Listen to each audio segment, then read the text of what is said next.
남성에 대해 특수협박 혐의로 구속영장을 신청했습니다.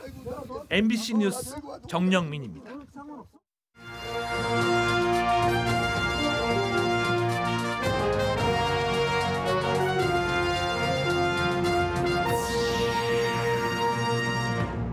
청주시 복대동 상가골목이 또 침수됐습니다.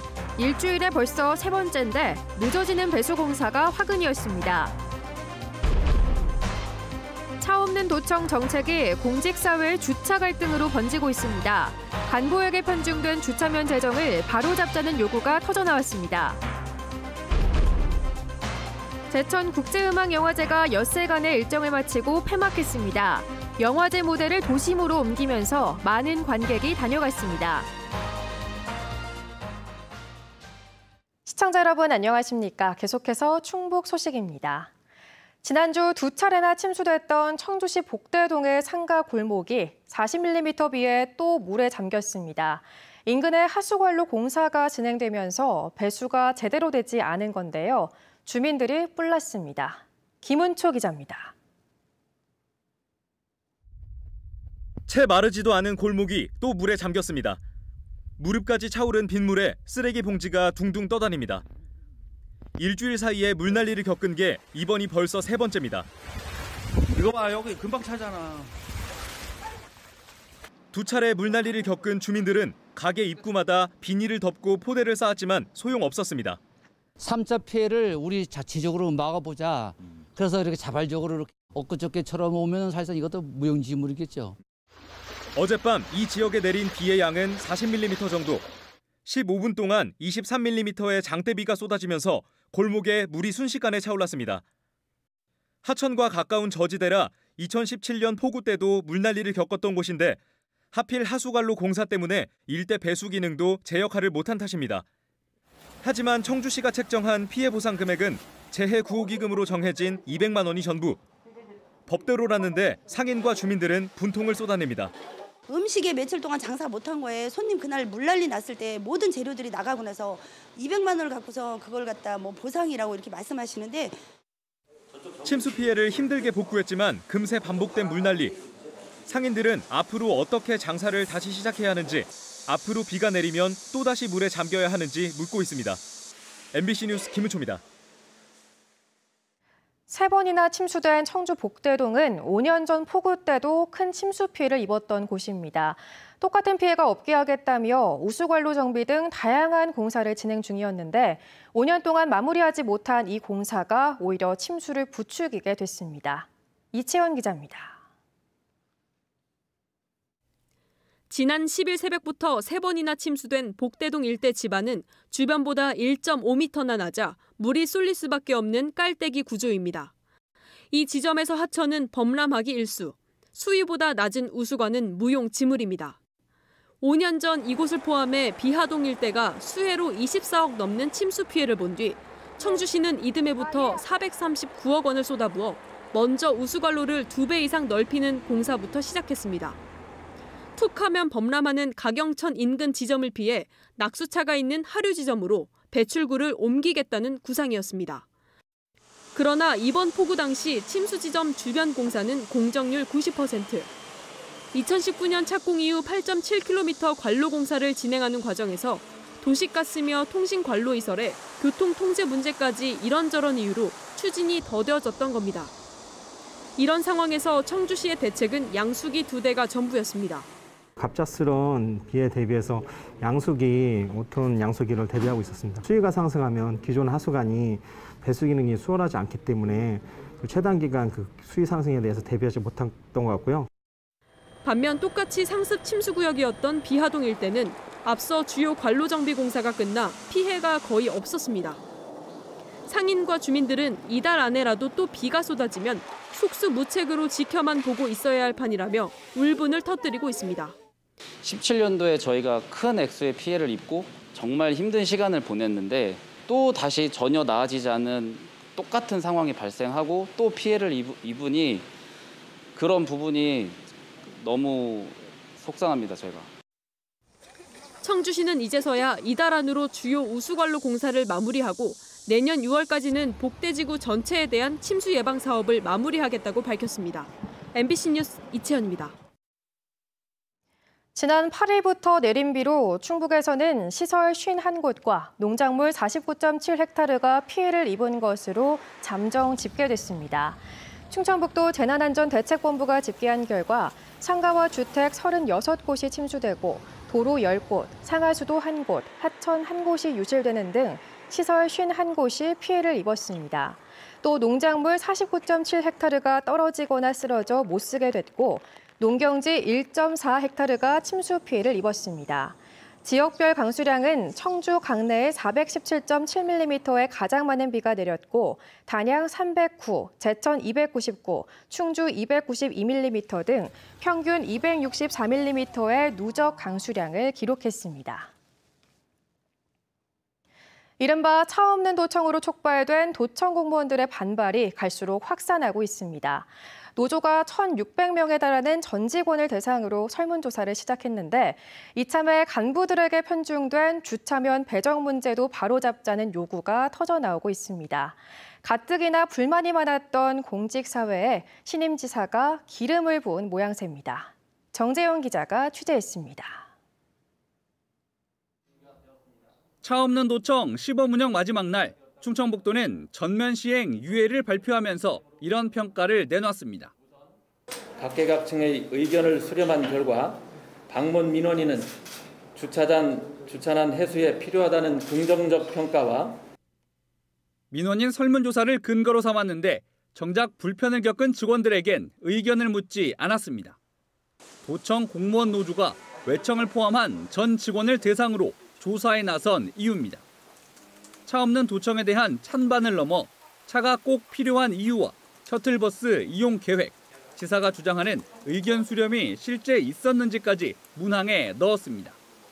주차장이 텅 비어 있었기 때문에 당연히 편리하지 않았나 이렇게 보이거든요. 차 없는 도청 시범 운영에 의한 하나의 명분을 만들기 위한 어떻게 보면 여론 조작적인 그런 설문조사가 아니었나. 기왕 의견을 취합하는 김에 간부들에게 편중된 주차면 배정 문제까지 함께 손보자는 목소리도 커지고 있습니다. 도 본청 직원 1,200여 명 가운데 청사 내 외부에 주차면을 배정받아 무료 주차가 가능한 건 절반 조금 넘는 640명. 충청북도는 부서별 인원수에 따라 주차면 수를 배정하면 실제 누가 쓸지는 부서에서 결정한다면서도 직급이 아닌 장거리 거주자 등 교통약자를 우선한다고 설명했습니다. 정말 그럴까? 직급별 배정 비율을 따져봤더니 국과장급은 10명 중 8명이, 팀장급은 10명 중 6.6명이 배정받은 반면 그 아래 주무관들은 채 절반도 배정받지 못한 것으로 확인됐습니다. 심지어 주차면을 배정받은 직원들끼리도 직급에 따라 큰 차이가 났습니다. 청사 내에 배정받은 사무관 이상 간부 공무원은 전체의 절반을 넘는 반면 주무관들은 14.6%에 불과했습니다. 간부 공무원의 교통 약자 비율이 주무관들보다 3.5배나 많은 겁니다. 실제적으로는 실장님이나 과장님들 간부급 위주로 배정되는 경우가 더 많습니다. 원거리 출퇴 근자 그리고 출장이 많으신 분들이 우선 배정이 되고 나머지는 추첨을 통해서 하는 것도. 배정도 배정이지만 외부 주차장 주차비로 올해에만 4억 원이 쓰이는 등 해마다 수억 원의 예산을 투입해야 하는 것도 해결해야 할 숙제입니다. 주차 공간이 시급하다는 직원들에게 주차장을 비워 문화와 공연을 누릴 공간을 주었다고 자랑한 도지사. 차 없는 도청 전면 폐기 요구에 더해 주차면 재배정, 예산 효율성 문제까지 숙제를 잔뜩 떠안게 됐습니다. MBC 뉴스 정재영입니다. 코로나19 4자릿수 확산세가 계속되면서 충북도 내 중증 병상 가동률이 40%를 넘었습니다. 오늘 0시 기준 병상 가동률은 42.3%로 위중증 병상 41.5%, 준중증 38.5%, 중등증 44.1%를 기록해 일주일 전 37%보다 5%포인트 이상 상승했습니다. 남은 전담 병상 수는 충북대병원과 오송 베스티안 병원에 마련된 182개 가운데 105개입니다. 광복절인 어제 충북에서 추가된 감염자는 2,988명으로 한 주 전보다 2천여 명 줄었고 해외 입국 확진자는 25명, 재감염자는 55명을 기록했습니다. 60대 확진자가 숨지면서 충북 누적 사망자는 775명, 누적 확진자는 66만 2,317명으로 늘었습니다.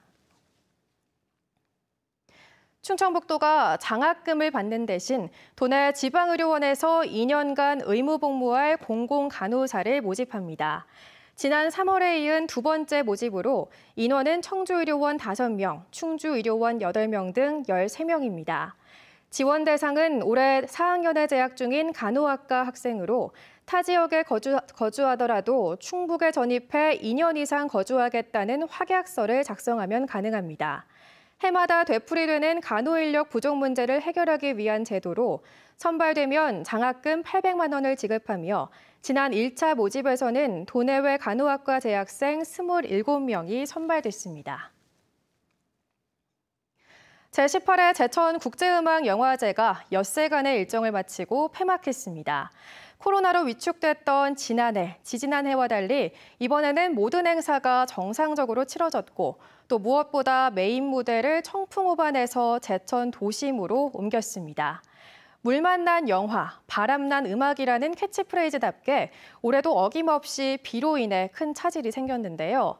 더욱 철저한 대비가 필요할 정도인데 내년에는 개최 시기 조정도 논의될 전망입니다. 이승준 기자가 보도합니다. 제천 국제음악영화제의 대표적 음악 프로그램인 원썸머 나잇. 장대비에 출연진과 관객이 흠뻑 젖었지만 열기는 좀처럼 식을 줄 몰랐습니다. 공연 시작 2시간여가 지나자 비에 젖은 관객들이 하나둘 자리를 떠났지만 역대 가장 많은 관객이었습니다. 그나마 온몸이 젖어도 공연을 볼 수 있으면 다행이었습니다. 전날 영화제 사상 처음 시도한 필름 콘서트는 예정 시각보다 늦게 시작했으나 결국 폭우에 중단했습니다. 해마다 비 때문에 어려움을 겪던 영화제는 방향 전환을 시사했습니다. 올해 하다 보니까 이 비 때문에 비와의 그 투쟁이었습니다. 그래서 내년에는 조금 시기를 조금 늦추는 방향, 이것도 함께 고려해 보려고 합니다. 접근성과 대중성을 위한 제천 도심으로의 이동도 성공적이었습니다. 영화제 시작과 함께했던 수려한 경관의 청풍호반은 없었지만 잘 단장된 의림지를 배경으로 한 무대와 수천 수만을 수용할 수 있는 비행장 무대는 좋은 대안이었습니다. 네, 새로 준비한 프로그램들도 다 반응이 좋았고 일단 시내권으로 옮긴 것도 뭐 스스로 평가하기에는 크게 문제가 없었던 걸로 평가하는데 힘겹게 제자리로 돌아온 만큼 영화제 내실도 확고히 했습니다. 어느 해보다 많은 해외 게스트와의 교류, 39개국 139편이라는 역대 최대 상영작. 음악과 영화가 더 가까이 다가간 그런 작품들이 많았다고 생각합니다. 세계 영화제 속에서 음악 영화제라는 장르 영화제로서의 자리매김을 확고히 한 그런 영화제라고 볼 수가 있겠습니다. 국제 경쟁 부분에 출품됐던 11편은 심사위원뿐 아니라 일반 관객들의 반응도 좋아 수상작 선정에 어려움을 겪었습니다. 올해도 어김없이 영화제 기간 제천에는 많은 비가 내렸습니다. 개막식이 어수선했고 일부 공연은 취소되기도 했습니다. 그래도 관객들의 반응은 뜨거웠습니다. 아쉬운 점은 시기상 비가 내리는 것은 어쩔 수 없다고 하더라도 비 올 것에 대비한 철저한 기획과 준비입니다. MBC 뉴스 이승준입니다. 여름철이나 운동을 할 때 땀을 쉽게 흡수해주는 스포츠용 의류. 요즘에는 시원한 느낌을 주는 기능성과 환경을 고려한 제품까지 나오고 있는데요. 실제로 성능이 어떤지 한국소비자원이 시험해봤습니다. 보도에 이지현 기자입니다. 한국소비자원이 시험한 스포츠용 의류는 티셔츠 12개 제품입니다. 기본적으로 땀과 수분을 빠르게 흡수하는 정도는 대부분 제품이 최고 5등급 가운데 4급에서 5급을 보여 우수했습니다. 뉴발란스와 휠라 시험 제품은 세탁 횟수에 따라 기능성이 크게 차이 났는데 1회 세탁 시 1급에 그쳤지만 여러 번 세탁한 뒤에는 각각 3급과 4급으로 흡수성이 높아졌습니다. 빠르게 땀을 말리는 건조 속도는 르코크 스포르티브와 아식스, 푸마, 프로스펙스 등 4개 시험 제품이 1회 세탁 시에도 상대적으로 우수했습니다. 4개 시험 제품보다 다소 건조 속도가 떨어졌던 리복 시험 제품은 흡수성은 4등급 이상, 가격은 가장 저렴해 가격 대비 성능이 좋았습니다. 의류 제품 같은 경우에 일반적으로 이제 각종 가공제가 묻어 있는 경우가 많이 있습니다. 세탁에 의해 가공제가 씻겨 나가면서 본래의 흡한 속건성을 잘 발휘할 수 있게 됩니다. 모든 제품이 강한 힘을 가했을 때도 쉽게 찢어지거나 보풀이 일지 않았고 유해 물질 또한 검출되지 않아 안전했지만 6개 시험 제품은 운동하면서 마찰이 생기거나 물이나 땀에 젖었을 때 쉽게 색이 빠져 다른 옷을 오염시킬 가능성이 높았습니다. 운동이나 사용 후 물이나 땀에 젖은 의류는 바로 가방에 넣는 것보다는요, 어느 정도 건조하거나 개별 보관을 하시는 게 필요합니다. 입었을 때 시원한 느낌을 주는 냉감성 기능을 표기한 프로스펙스와 휠라, 재생 폴리에스터 등 재활용 원료를 사용했다고 밝힌 아디다스 시험 제품은 모두 조건을 충족했고 나이키 시험 제품은 실제로 쓰지 않은 재생 원료를 온라인 홈페이지에서는 썼다고 표기해 소비자가 원하면 환불할 계획입니다. MBC 뉴스 이지연입니다. 국민의힘 비상대책위원회가 충북 국회의원 2명에게 중책을 맡겼습니다. 주호영 비상대책위원장은 8명으로 구성된 비상대책위원회 초선인 제천단양 엄태영 국회의원을 포함시켰고 인선안이 상임 전국위를 통과하면서 엄의원의 합류가 확정됐습니다. 비대위는 또 동남 4군 박덕흠 의원을 사무총장에 내정하고 오는 18일 비대위 첫 회의 때 임명할 것으로 알려졌습니다. 국민의힘은 비대위 출범과 동시에 주호영 비상대책위원장이 당대표 권한과 직위를 갖게 된다고 밝혔습니다. 충북에 1,000억여 원의 지방소멸 대응기금이 확보됐습니다. 인구 감소 위기 극복을 위해 10년 동안 매년 1조 원의 지방소멸 대응기금을 지원하게 된 행정안전부는 내년과 2023년 모두 1,104억 원을 충북에 배분금으로 결정했습니다. 이는 광역지자체분 278억 원과 기초지자체분 826억 원을 합한 것으로 투자계획 의결을 거쳐 다음 달 교부될 예정입니다. 오늘 오전 10시 반쯤 청주시 상당구 무심동로에서 SUV가 중앙선을 넘어 차량 세대가 잇따라 부딪혔습니다. 이 사고로 60대 SUV 운전자와 맞은편에서 주행하던 승용차 운전자가 다쳐 병원에 옮겨졌습니다. 충북 소식 마칩니다. 시청해주신 여러분 고맙습니다.